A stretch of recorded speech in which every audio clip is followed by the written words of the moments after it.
은혜로운 찬양 하나님이 기뻐 받으신 줄 믿습니다. 오늘 본문의 말씀을 중심으로 해서요, 다시 일어날 수 있는 힘이 여기 있습니다. 우리가 제일 많은 분들이 휴가를 갖는 때가 8월 첫 주입니다. 휴가 그러면 쉬는 거고, 쉬면서 재충전을 하는 것이 휴가예요. 그래서 한 해 부지런히 일했으니까 이제 무더울 때 좀 쉬면서 재충전을 해서 남은 한 해를 더 큰 일을 행하기 위해서 휴가를 가져요. 그런데 올해 휴가를 다녀오신 분들이 하는 이야기가 쉬는 게 아니라 더 불안하고, 그리고 더 많은 스트레스가 쌓이는 휴가였다고 이야기들을 합니다. 여러분, 쉰다라고 하는 것은요, 대화할 수 있는 사람이 함께 할 때 쉼을 얻게 되더라고요. 그리고 또 함께 음식을 먹을 때 그 안에서 누리는 기쁨을 갖게 되거든요. 그런데 이 음식마저도 편안하게 먹을 수 없으니까 휴식이 아니라 도리어 마음의 부담으로 남는 거예요. 그래서 이 휴식도 우리는 힘을 얻지 못하는 그런 모습을 보게 돼요. 여러분, 우리가 인생길에 있어서도 어떤 힘드는 일을 만났을 때 이것을 해결할 수 있는 힘이 내게 있다고 하면 그 문제는 아무것도 아닌 거예요. 여러분, 어릴 때 퍼즐 해보신 기억들이 있지요. 이 그림이나 사진 이런 것들을 이제 조각 내서 퍼즐로 맞추게 되는데, 처음 그것을 접했을 때에는 이걸 맞출 수 있을까 그러면서 염려하는 마음들을 갖게 돼요. 그러나 아무리 복잡한 것도 맞춰가다 보면 이제 나중에는 윤곽이 보여지고, 그러면서 쉽게 그것을 마치는 그런 모습들을 보게 돼요. 우리가 살아가는 여정 속의 문제도 이와 같아요. 처음 그 문제를 만났을 때 이것을 이길 수 있을까? 두려운 마음, 염려의 마음들을 갖게 되는 것. 여러분, 코로나19라고 하는 이 어려운 일, 처음 접해보는 그런 일을 만났을 때 우리는 그저 막막하기만 하고, 세상에 이런 일이, 그러면서 불평하게도 됐어요. 그러나 2년이라고 하는 시간을 지내오면서 이렇게 하면 되겠구나, 그러면서 희미하게나마 전체적인 윤곽을 잡아가고, 그리고 그 문제들 속에 우리는 해결해가는 모습들을 찾아보게 돼요.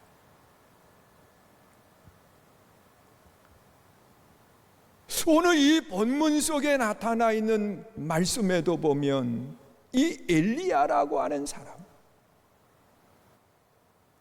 여러분, 엘리야 선지자는 가장 어두움 속에, 어두울 때 하나님의 말씀을 받아서 전하고, 그리고 사람을 세워갔던 사람이 엘리야입니다. 그래서 성경 속에 나타난 인물 가운데 이 엘리야를 존경하게 되고, 또 나도 엘리야처럼 살았으면 좋겠다, 이런 마음들을 갖게 합니다. 이 엘리야가 어떤 신앙의 사람이었나 우리 한번 생각해 봐요. 여러분, 이스라엘의 역사 가운데에 이 아합이 나라를 다스릴 때 가장 어두움의 시간들을 보내게 됩니다.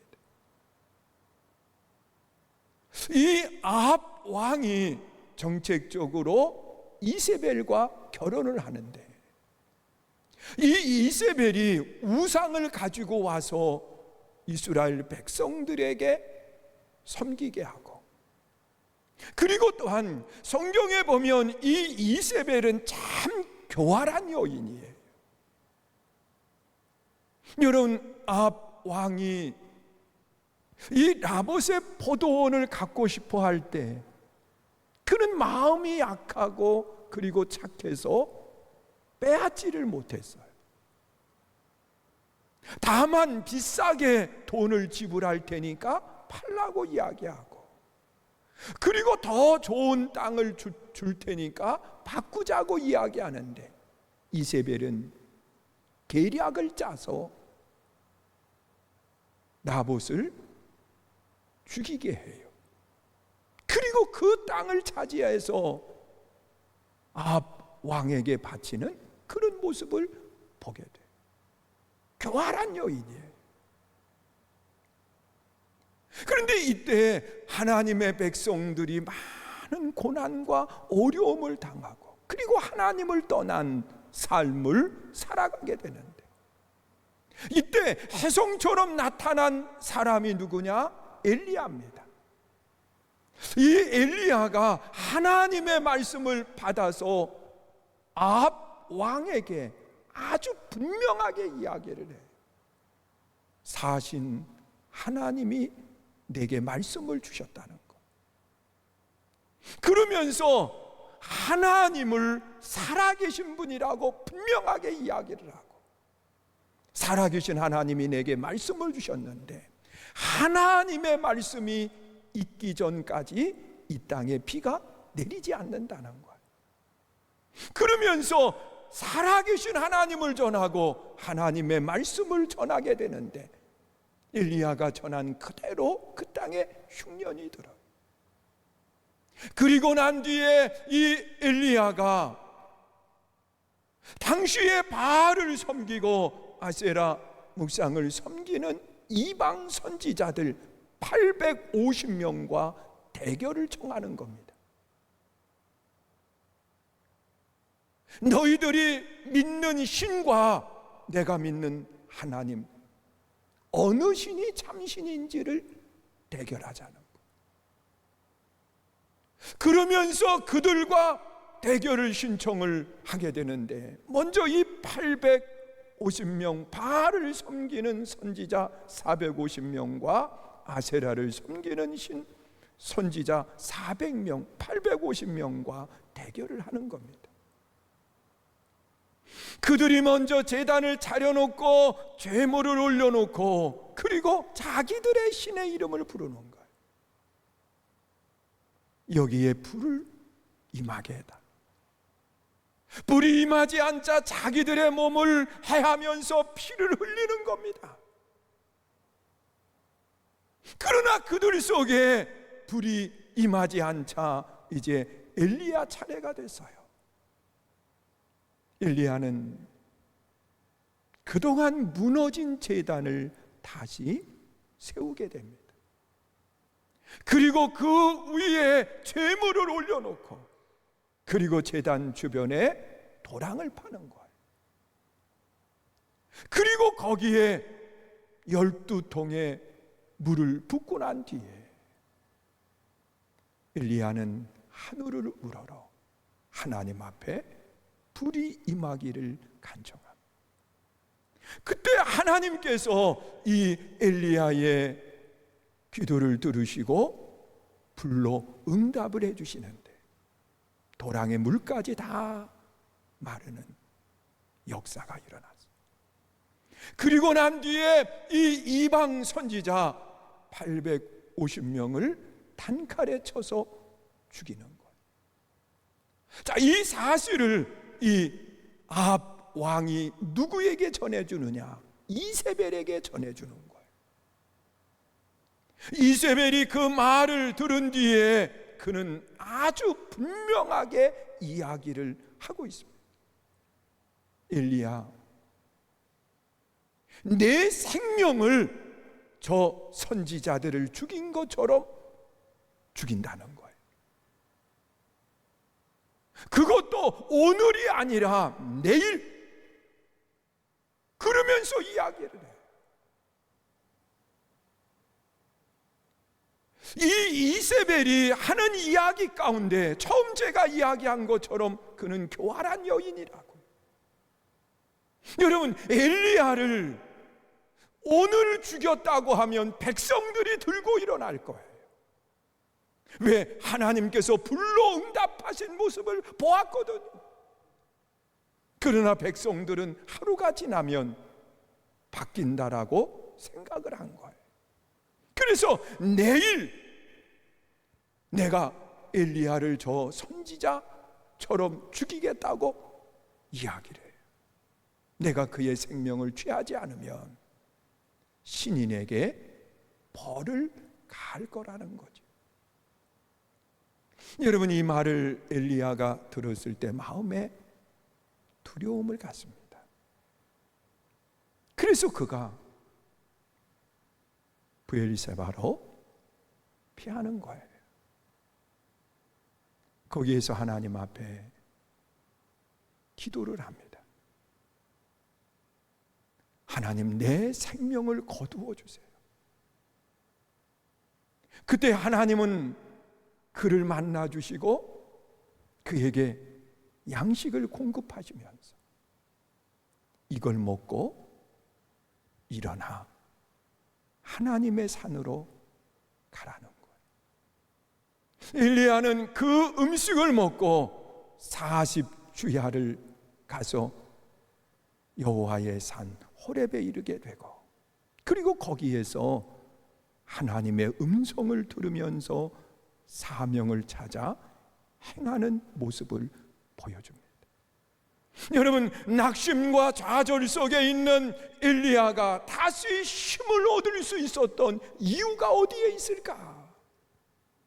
이것은 오늘을 살아가는 우리들의 삶 속에서도 동일하게 역사하시는 하나님을 만나게 되고, 그리고 또한 힘을 얻을 수 있는 이유가 된다는 거예요.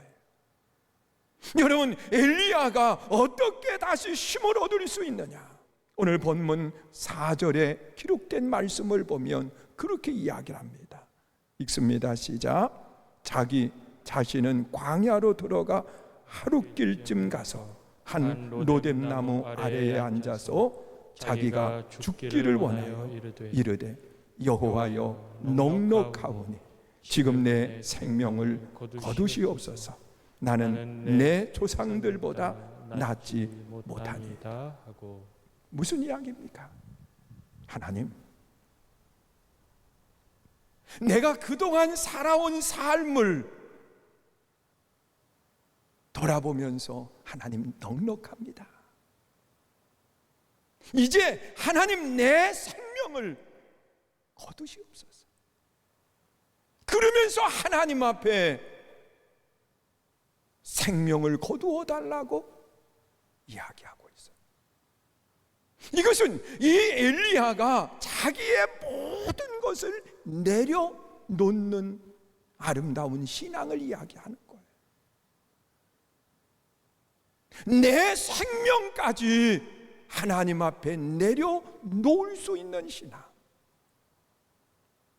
여기 하나님이 주시는 힘을 얻게 되고 다시 일어날 수 있는 아름다운 비결이 있다는 겁니다. 여러분, 우리는 살면서 뭔가를 움켜쥐려고 할 때 사람은 도리어 더 큰 절망에 빠지고 좌절감에 빠질 수밖에 없어요. 그러나 움켜쥐는 것이 아니라 내려놓을 때, 하나님 앞에 내 염려, 내 모든 것을 내려놓을 때 우리는 진정한 평안과 기쁨을 갖게 되는 거예요. 여러분, 성경에 보면 사도 바울 한 시대 속에 참 큰 일을 감당을 했습니다. 그런데 이 바울이 하나님이 그를 들어서 시대의 주인공 되게 하신 이유가 어디에 있어요? 그의 내려놓음에 있었습니다. 그는 부활의 예수님을 만나고 난 뒤에 그동안 자기가 가졌던 모든 것들, 그것을 배설물처럼 내려놨어요. 이런 바울을 들어서 하나님은 시대의 주인공이 되게 하시고 높여주시는 모습을 찾아보게 돼요. 엘리야도 마찬가지예요. 하나님 넉넉합니다. 하나님, 내 생명을 취하시옵소서. 그러면서 자기 생명까지 하나님 앞에 내려놓는 모습 말이에요.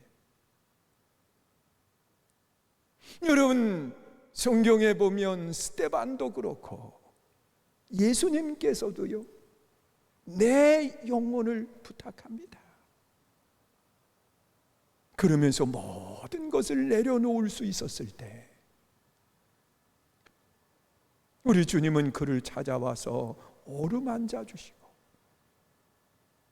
그리고 양식을 주시면서 먹고 일어나 가라는 겁니다. 여러분, 엘리야는 그 음식을 먹고 40주야 힘을 얻어서 갑니다. 여호와의 산 호렙에 이르게 되고 그곳에서 하나님의 세미한 음성을 듣는 거예요. 이것이 오늘 우리가 살아가는 여정 속에 다시 힘을 얻을 수 있는 이유입니다.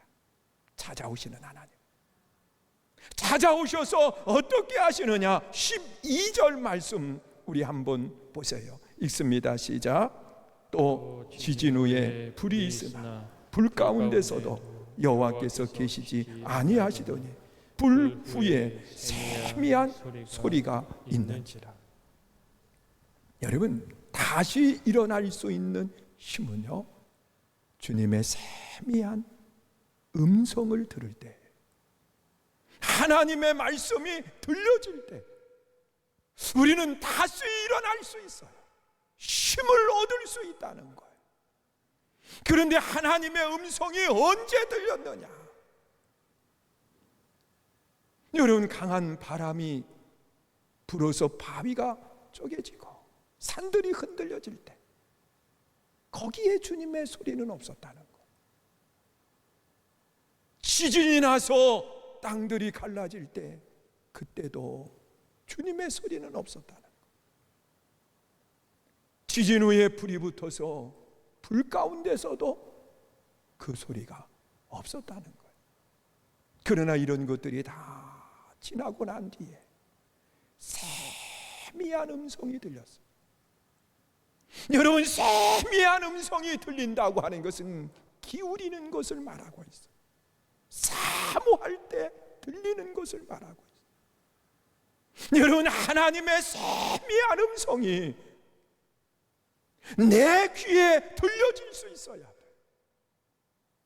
이것은 사모하는 마음을 가지고 하나님의 음성에 귀를 기울일 때 들려지는 것. 오늘 하나님의 음성이 여러분 속에는 들려지시나요? 지금 내 삶에 지진과 같은 고통 속에 있으면서 하나님의 음성이 들려지나요? 여러분, 불 가운데 분주하게 움직임 속에 하나님의 음성이 들려지나요? 아니에요. 하나님의 말씀을 사모하고 하나님의 말씀에 귀를 기울일 때 세미한 음성은 들려지는 것. 그 음성을 들으면서 그는 무엇을 찾느냐? 사명을 찾는 거예요. 그래서 오늘 본문 13절에 그렇게 말씀을 하고 있어요. 우리 함께 읽습니다. 시작. 엘리야가 듣고 겉옷을 얼굴에 가리고 나가 굴 어귀에 서매 소리가 그에게 임하여 이르시되 엘리야야 내가 어찌하여 여기 있느냐? 엘리야야 너 어찌해서 여기 있느냐? 너 일어나 사람을 세우라는 겁니다. 그래서 이스라엘의 왕 에후를 세우게 되고, 그리고 엘리야의 뒤에 선지자로 엘리사를 세우는 아름다운 역사가 일어나는 거예요. 여러분, 다시 일어나 하나님의 사명 가운데 나가지 않았다고 하면 엘리야는 사람을 세울 수 없었을 거예요. 그러나 하나님의 음성을 듣고 다시 일어났을 때 그는 사람을 세워서 하나님의 영광을 드러내게 하는 아름다운 역사를 이루었음을 말하고 있어요. 사랑하는 성도 여러분, 우리가 언제 힘을 얻을 수 있습니까? 내려놓을 때 우리는 다시 일어날 수 있는 힘을 얻는 거예요. 여러분, 찾아와 나를 어루만져 주시는 주님을 바라볼 때 우리는 다시 일어날 힘을 얻게 돼요. 그리고 또한 하나님의 세미한 음성을 들을 때 우리는 다시 일어날 수 있는 힘을 얻는 거예요. 그리고 내 사명을 찾을 때, 잃어버린 내 사명을 다시 찾을 때 우리는 일어나 나아갈 수 있게 되는 거예요. 사랑하는 성도 여러분, 지금 어떤 힘드는 일 속에 주저앉아 있지는 않습니까? 하나님, 내 생명을 거두어 달라고 통곡하고 있지는 않습니까? 하나님이 주시는 힘을 얻어서 다시 한번 맡긴 사명을 감당하는 믿음의 복된 성도 되시기를 축원합니다. 이 시간 우리 함께 찬양합니다. 자리에서 다 일어나서 주만 바라볼지라 함께 찬양하고 함께 기도합니다.